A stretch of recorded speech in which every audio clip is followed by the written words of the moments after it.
Tasting Australia share sessions are conducted most days, and Themis Chrysidis and I hosted one on healthy food choices. So I always think the best way with beetroot is literally just to cut off the stems here, wrap them up in a little bit of alfoil, chuck them into a hot oven. And in these classes, you really do get to learn some skills, and it's about education as well, because after the cooking demonstration, you actually get to come back to the bench and make the dish yourself. It really is hands-on. Never tried Brussels sprouts before. And they smell much better.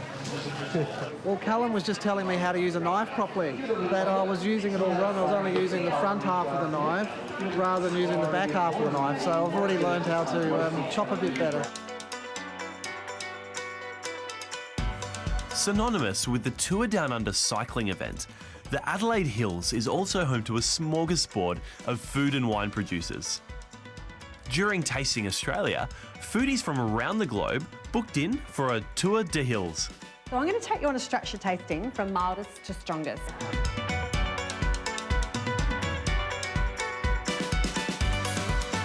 Well, what we wanted to do at Locavore was showcase all the great producers that we use throughout the Adelaide Hills. So we went to Richard Gunners and we learned how he takes his premium product from the paddock all the way through to the plate. Then we went to Harris Smokehouse and learnt the difference between hot and cold smoking, all different manner of seafoods. Now we're off to Utter Delights for a cheese masterclass with Cherie, and we're going to do some wine tasting as well. And then we're going to head back to the restaurant for lunch.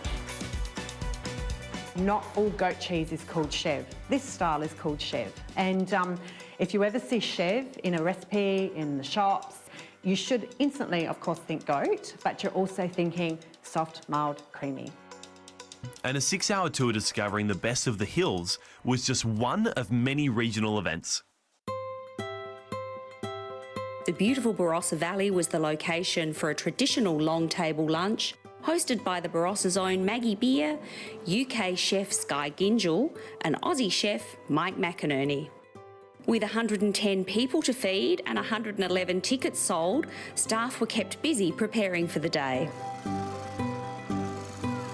At the stroke of midday, guests arrived and the event was underway. The food is just going to come out, and only one burn in the kitchen and it has to be me. All in all, the day was a huge success and everyone was delighted with the food on offer. The lamb was very special. There was a tomato salad, it had a beautiful flavour to it. Lovely, fantastic. I really enjoyed the lamb. It's lovely and juicy, and I think it's been on since about 4 a.m. this morning. That slow process of cooking is really up my alley.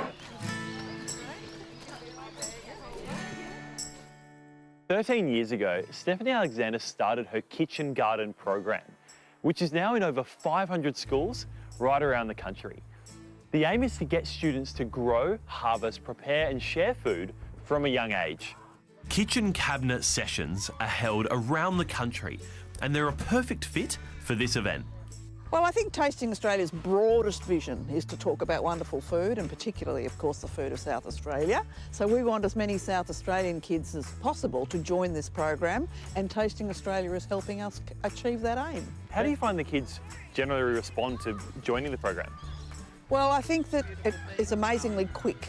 You find children who are suspicious of food, and then within a month or two of having this program in their school, their attitudes towards food have changed, and that's wonderful to see. I put this portable Stephanie Alexander kitchen garden in Town Square to good use during the Kids in the Kitchen program.